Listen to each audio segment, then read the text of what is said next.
Johnson, Dalglish. Wide on the right, Case. Found himself a lot of space out here. And Hilaire is spending a lot of his time covering. But to no avail there as Dalglish scores the first goal of the season for Liverpool from the cross. It's been coming, and when Neil turned that one in, Dalglish threw himself to the header, and there was nothing Barron could do about that.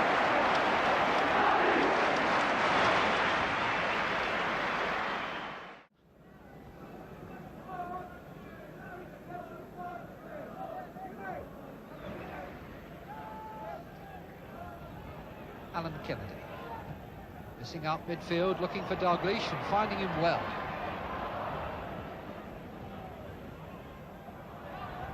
Firm tackle by Smiley. Alan's pass cut out by Neil. Case. Dermot giving them width on the right now as Case goes inside. Ray Kennedy coming round onto his right foot and scoring.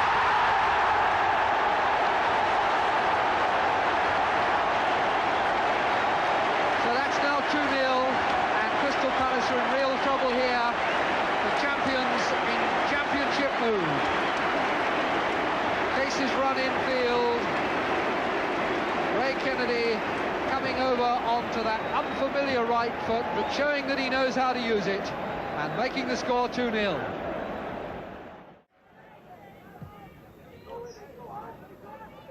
Ray Kennedy, Johnson, Alan Kennedy, again, and he scores! Once again, Alan Kennedy gets the reward for not giving up. He just kept going there, and he was not going to be put off. He's gone past 3 challenges there, and what a cracking left foot he found at the end of it.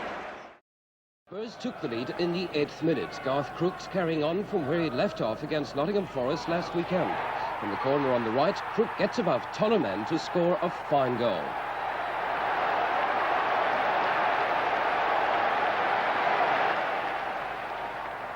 By the 20th minute, he'd seemingly put the match beyond Palace's reach. A nice layoff from Steve Archibald, and Crooks's 3rd goal in only 2 games explains why Spurs fans believe their lean years may now be over. The fans couldn't have wished for better entertainment, but by the end of the night there was ample evidence that both managers have their defensive problems. Here Smiley breaks on the right, the centre finds Hilaire, he makes space, and although there's a deflection, he took the goal well. Spurs quickly restored the 2-goal margin. Archibald again involved in the build-up, and this was vintage Glenn Hoddle. The goal almost an action replay of a number of his efforts last season. But still, Palace didn't give up. Great perseverance here from young Neil Smiley. He makes the opening, and that's a fine opportunist effort. But that was the cue for the other half of Spurs' expensive striking duo, Steve Archibald, to get in on the act. Watch the tremendous acceleration and the perfect finish, his first goal for Spurs. Palace responded with this chip from skipper Jim Cannon, but that was where the scoring ended, 4-3 to Spurs.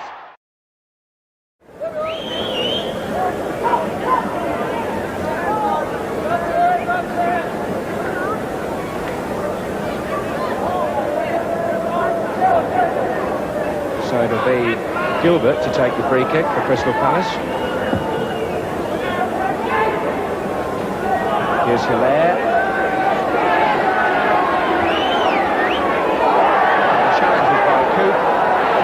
Decides it was quite legitimate.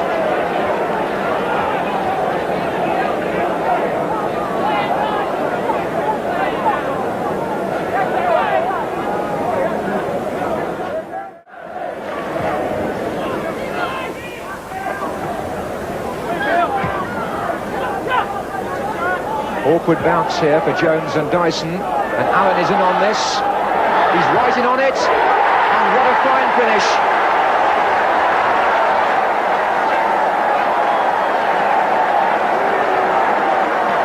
So Clive Allen takes his tally to 5 goals for Crystal Palace.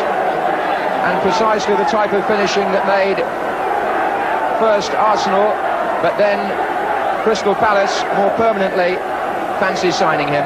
The bounce was awkward for the two central defenders, but once Allen got a sniff there, he hung on to the ball and made no mistake with that firm shot.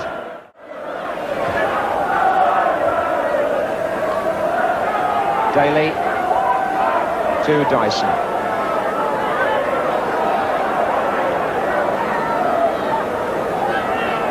Hunt. Here's Daly.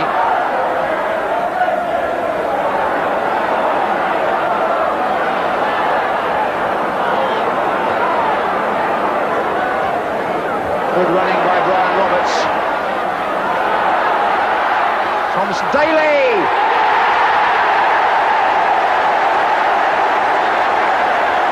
And within a couple of minutes, Coventry are level. The build-up seemed to be taking a long time, but then Brian Roberts made a good run from left back. Gary Thompson unsettled the defenders when the cross came in, and Jerry Daly's finishing, something for which he was noted at Manchester United. Thompson to English. Now it's Hunt.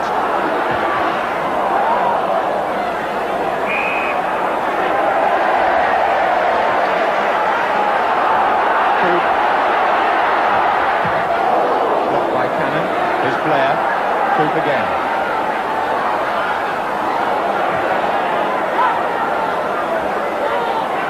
And Palace come out for the offside again. And Dyson goes on himself. That's adventurous play by the centre-half. Four in the middle, and English nearly made it. It was a fine cross by Dyson.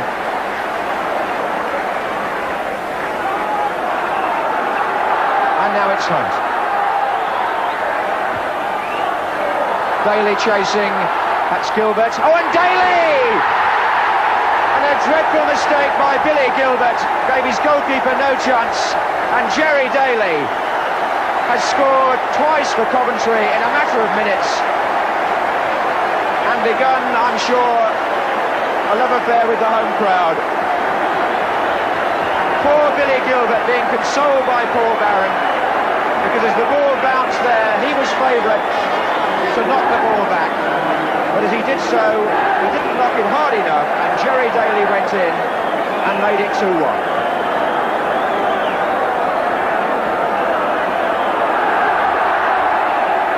So a totally different match now in the opening 10 minutes of the second half. 3 goals, plenty of incident, and the home side, having been a goal down, are now 2-1 up.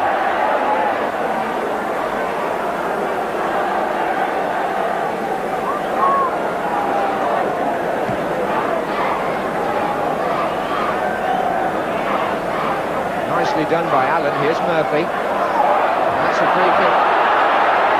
Palace right on the edge of the area. Mick Cooper judged to have fouled Jerry Murphy.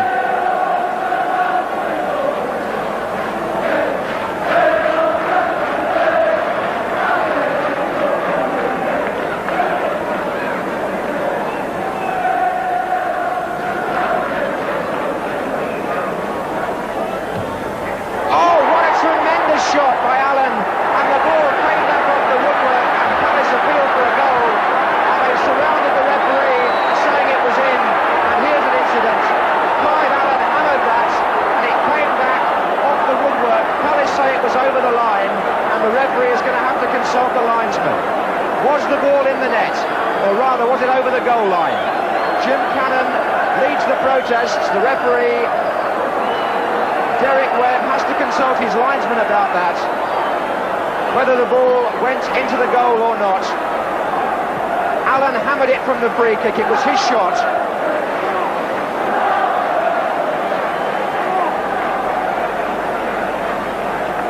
And the referee says no goal. Well, there's a talking point. Clive Allen can't believe it. The game has to go on. And Palace continue to pursue the referee. And Vince Hilaire, who was sent off for pushing the referee in a recent match, had a word with him there as he ran across, and indeed I thought I saw one Palace player maybe even lay a hand on the referee when the first fierce protests came in. Now the other linesman is being consulted. What does he say? He's talking about where the ball finished up, actually, not about the next goal. It's a throw-in, he says. And still Hilaire continues the protest, which is unwise to do. Palace think they've got an equaliser here, and the referee has said no.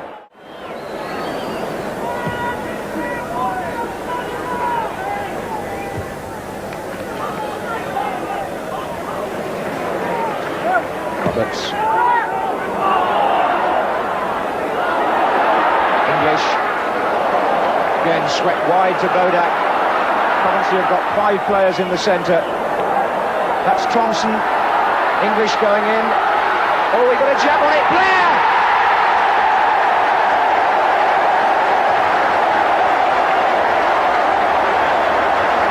Andy Blair, the scorer. But great credit to Coventry for the way they built that attack. The play went wide, it came back across. Thompson involved. And English making something out of nothing there. He turned with the ball on the defender, jabbed it across the face of the goal, and Blair finished things off.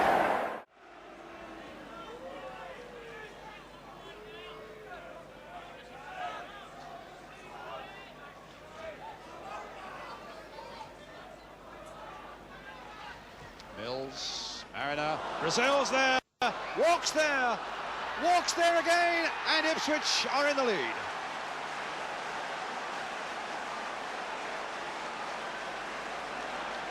So Paul Barron beaten. Sadly for Palace, that's the 15th time this season they've conceded a goal. And Walk is the scorer. His 5th goal of the season, this one for Ipswich. Brazil, very unselfish, but it wasn't a particularly good pass, and it comes off Barron, who'd come plunging out of his goal quite rightly. Allen wanting it short, getting it. Quick turn. And a back heel that went wide of Francis. Here's Fenwick though. Hilaire. A little chip coming in. Allen on the far side. Bounced just a little too high for him. The ball's gone way over that wooden fence to where the big supermarket's being built. There's the ball. But I gather there is an arrangement that allows a ball boy to be there somewhere. Scored the only goal of the game in the first half. Brazil touching it for Mariner. Now for Gates. Oh, Gates. And that's number 2. Beautifully taken by Eric Gates. And that really will kill off anything that Palace can offer. Suddenly it all came clear here for Eric Gates as he went wide of the last Palace defender. Right foot, cracking shot there, just in under the crossbar. Fenwick. Played in there for Allen. Oh, a chance now, and saved well by Cooper, and he couldn't get a second go at it. But suddenly, Clive Allen looked to be in a good scoring position there, and it was a fine piece of keeping by Paul Cooper.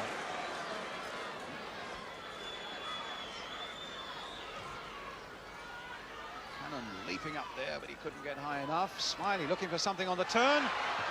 And a goal by Lovell!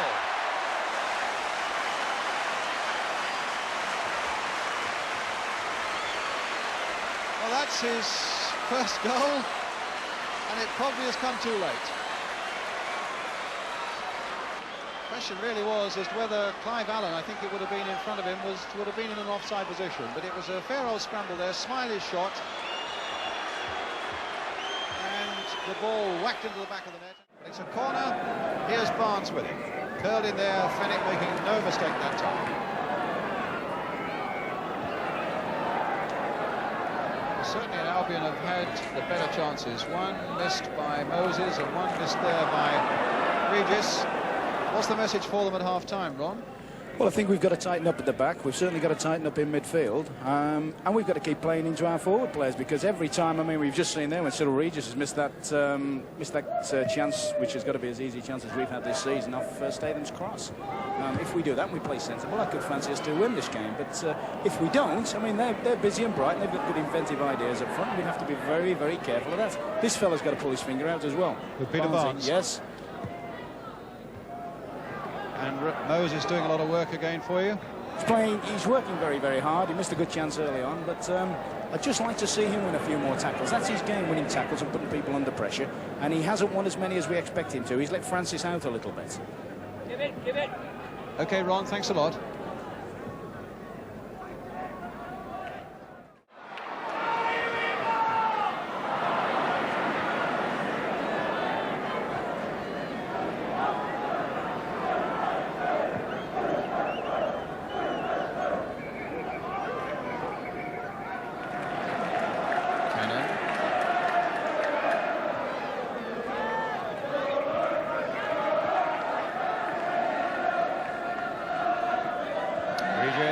Played nicely there into space for Batson. Brown is waiting in there as well.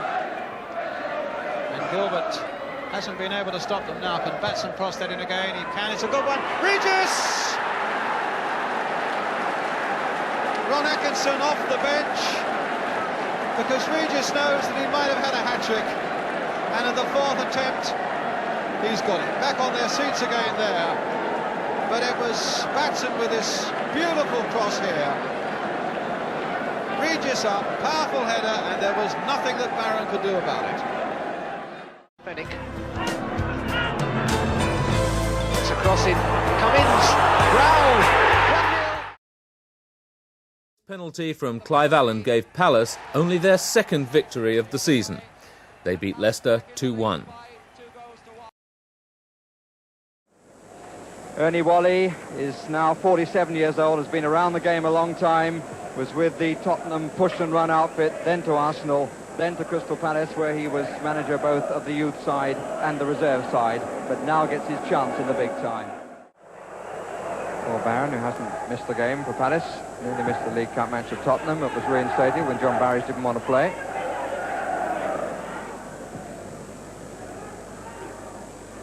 Allen got up high enough, but much too early. Cherry instantly played wide. Here's Graham.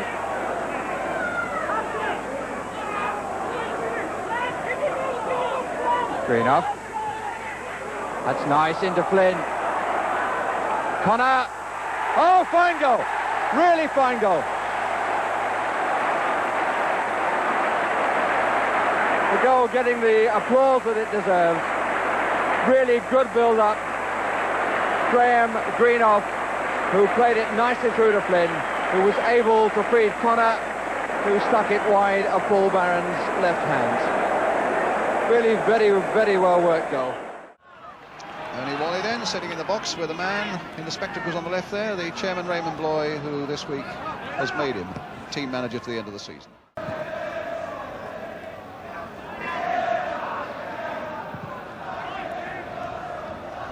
Cannon, good combination here. Walsh. This time Nicholas playing it on. Flanagan very active up there, being shadowed by Jovanovic though. Nicholas again. Lovell's gone free on the far side. Smiley's over there too. Hinchelwood supporting from the back. Here's Hinchelwood. Backward flick there. Cannon trying to make something of it. It might fall for Peter Nicholas. Trying to curl one. Oh, a brilliant goal!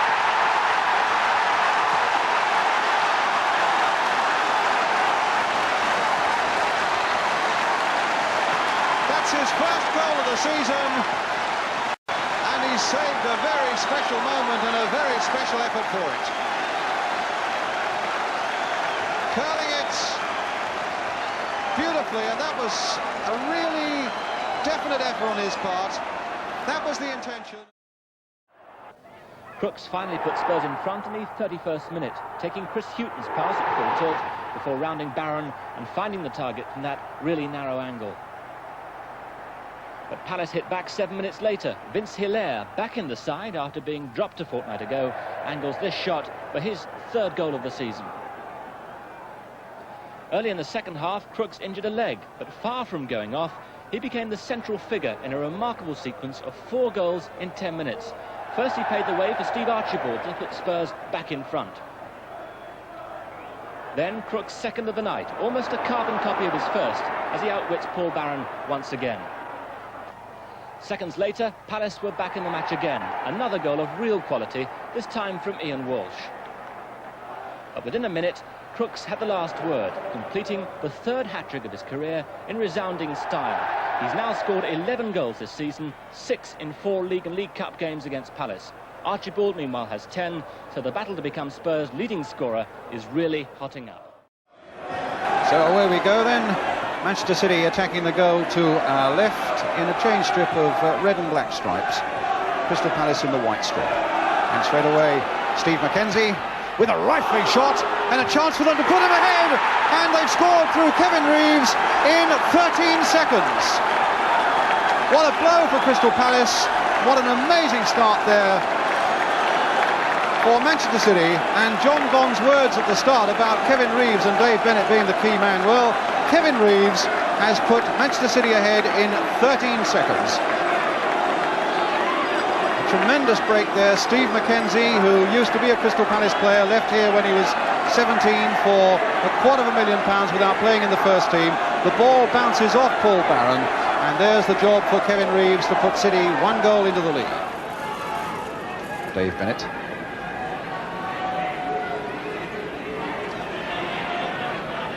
Ranson with the cross. Kevin Reeves with a header. And Gow coming in. Well, I certainly had the impression there was a handball along the way there, but Jerry Gow, referee looked at the linesman, and Jerry Gow's goal will stand. Ball coming in here, flicked on by Kevin Reeves. There may have been a handball there, but obviously there wasn't, and Gow finished it off to put Manchester City 2 into the lead. Seeley, they've got a few white shirts forward now. Hinshelwood right in there, Seeley in there too. Played there for Walsh. A beautiful goal!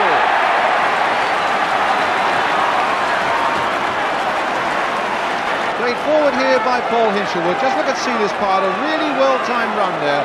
Just played on there for Ian Walsh, lashing it past Joe Corrigan. Seeley playing it there for Cannon. And again for Jim Cannon, the Palace skipper. This cross coming in for Seeley. Oh, a terrific goal by Tony Seeley, 2-2.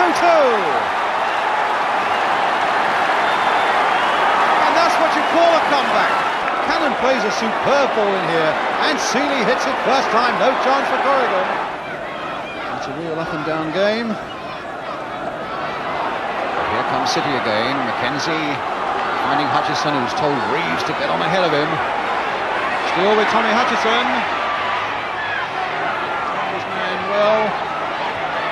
And found Bennett. And now with Gow. Goal!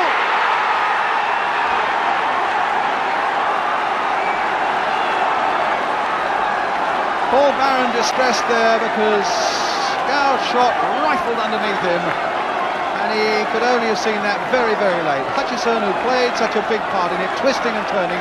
Bennett, who then was able to get it back to Gow, and look at no chance for the keeper there. He saw it so very late. In the match against Norwich, Hilaire had a brilliant afternoon. He was a constant source of trouble to the Norwich defence and had a hand in most of the Palace goals.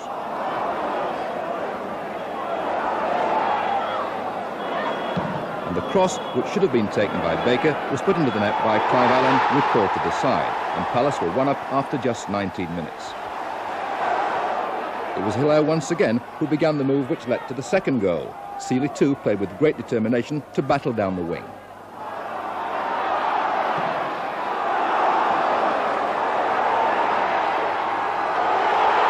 And this time the goal was scored by Murphy, and Palace were 2 up after 21 minutes.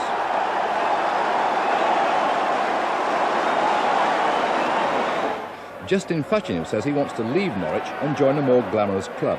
He had a brilliant run down the wing, beating the full-back back before putting over the perfect cross to Joe Royle. 2-1 after 26 minutes. Palace were in adventurous mood.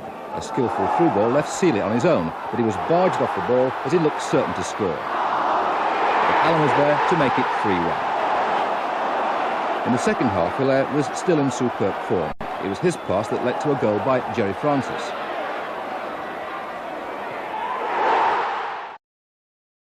Coming back onto his right foot and clips that one well. Still Boyer beaten in the air. McKenzie tries the shot. Boyer was in fast, and the referee has given a penalty for an elbow on Boyer.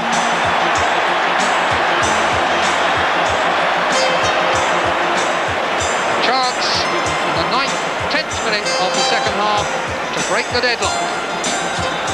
Reeves against Fry, 1-0.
Jim Cannon, the Palace number 5, coming forward. He's just inside the Stoke City goal area for this corner. And the header by Boyle. And what a start for Crystal Palace. As the corner was floated over from the right, the Stoke defence were distracted by the presence of Cannon, and Boyle was completely unmarked. The major talking point in the first half, though, was the sending off of Stoke midfield player Paul Richardson. He first upset the referee with this tackle on Jerry Francis.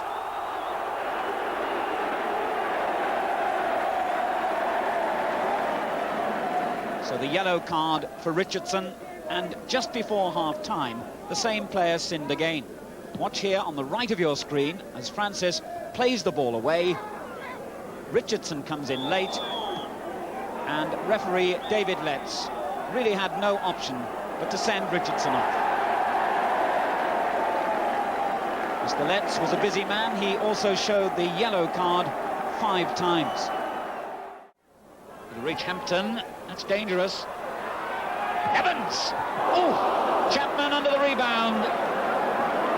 But that shot from Evans was an absolute blockbuster and smashed the top of the crossbar and post. And Palace lucky to get away with it, but they might score at the other end with Seeley. Well, 10 seconds of action that's given us more excitement than anything that's gone before. So Malcolm Allison looked anxious as the game went into its closing stages, but he must have felt, as we reached the final minute, that both points were safe. So it looks now as though Palace might have held on. Ersam. But wait. Ooh, it could be an own goal, and it didn't have to be, because Doyle has made sure. And what a tragedy for Crystal Palace.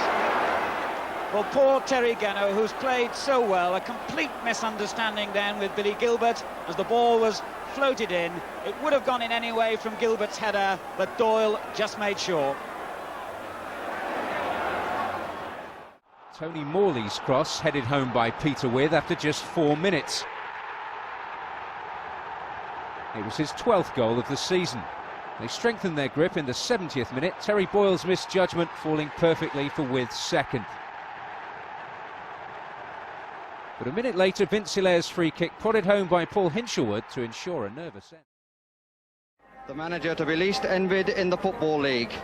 For Dario Gradi, the 4th man to be in charge of Crystal Palace this season, knows that from today he has just 11 matches to close an 8-point gap to safety.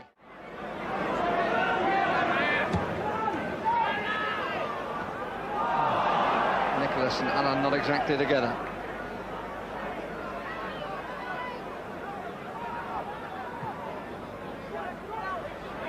Smiley. It's a bit short. And here's Eastoe. And he makes it pay. It wasn't a good ball by Smiley. And Eastoe ran on, placing it wide of Paul Barron and in off the post.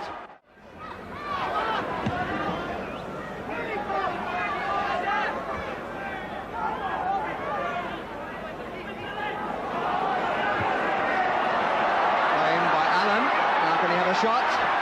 Yes, he can. He can score. No, he can. But Vince Hilaire puts it in. Good heavens! The ball hitting both posts, and it looked as though the luck was really out for Crystal Palace. But Vince Hilaire followed up.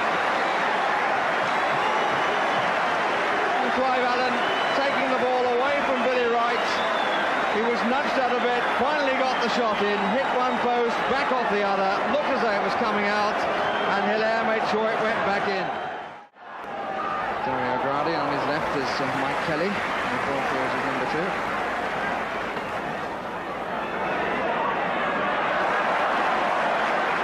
Challenge didn't in fact work. Here's McMahon, stumbled by Boyle, McMahon, Eastoe, brilliantly off the line, but with what? Yes, a penalty. Lovell says his head, but Mr. Reid says hands. Eastoe's shot turned away. Lovell's name goes into the book. He thought that he'd fooled the referee, I think, but he didn't do so. But what a mix-up, with Boyle first losing it, and eventually Eastoe's shot turned away by a goalkeeper without jersey, Steve Lovell. It's going to be Trevor Ross who will take it.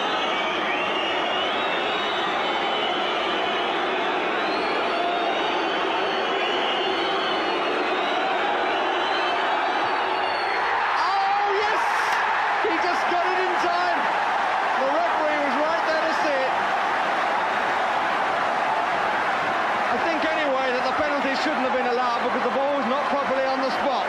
But anyway, when it was taken by Ross, he didn't really hit it very hard, and Barron got down. It went away from him for a second, but he grabbed it just in time, and Mr. Reeve was right there to see him do it.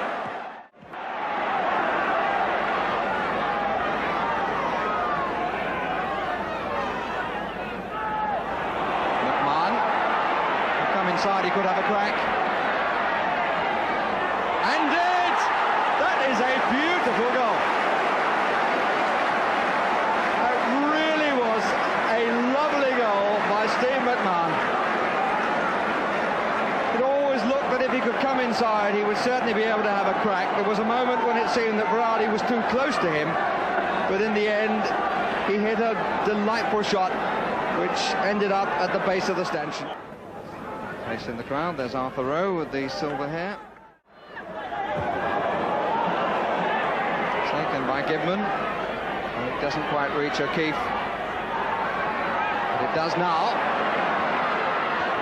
and that will be a penalty. O'Keefe brought down by Lovell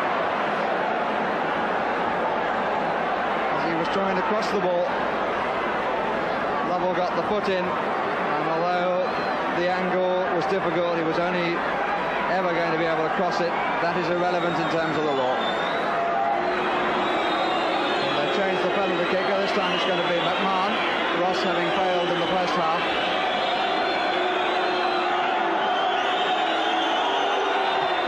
Oh, and he's missed it.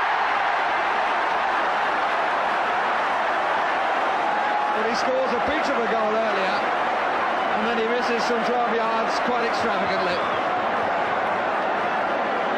And Paul Barron has faced 2 penalties, and neither has beaten him. And they can't quite believe it on the Everton bench. Billy Wright is striding forward in rather corporal fashion. The only Everton player at the moment in the 6-yard box. Ross found again by Gidman.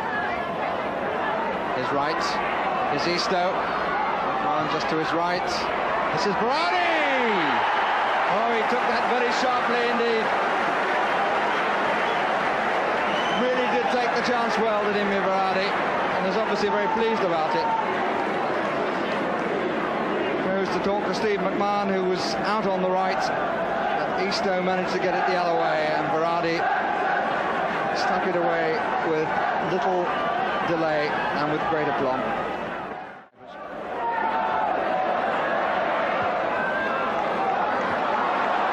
This is Hinchwood.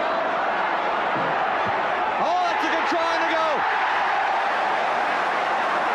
Oh, fairly classic that. But the goal is not going to stand. The flag was up for offside. It was unlucky for Hinchwood because he came one way and tucked it so sharply inside the post, but it doesn't matter. There was a player offside and the goal does not count. Hilaire.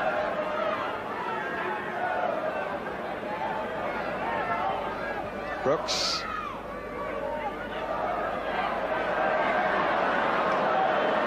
Gilbert. Allen. Lovell. Brooks. It's Tony Seeley. And there has to be obstruction. No, it's not. It's adjudged to have been deliberate. Deliberate charge on the player.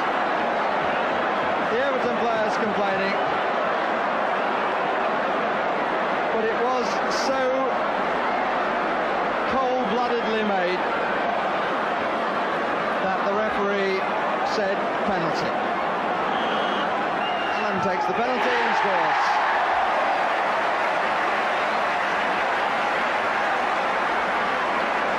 So we've had 3 penalties and third time is lucky. Clive Allen scores it for Crystal Palace and gives them hope again of at least salvaging a point. To the lead. Lovell cleared off the line by Wright. Lovell hanging in the air to get the header, and it was Billy Wright who got it away with his thigh. Gary Williams floating a good cross in there. Price has got to get up to it, but it was Gregory, and in the end it was Smith.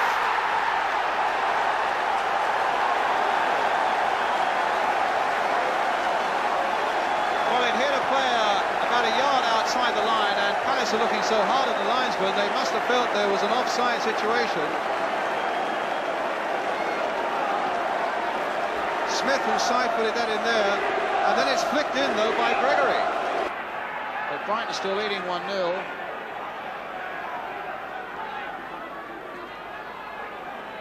Smith plays it in for Robinson across the goal there, no doubt about that one. Gregory.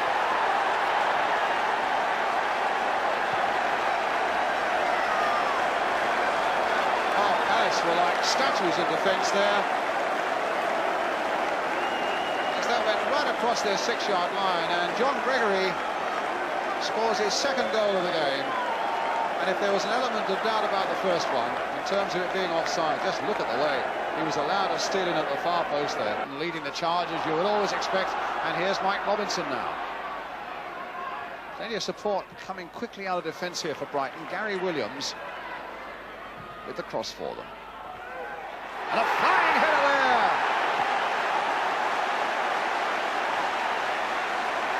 Well, Gordon Smith really hit that with all his neck muscles going. And that surely puts it beyond recall there.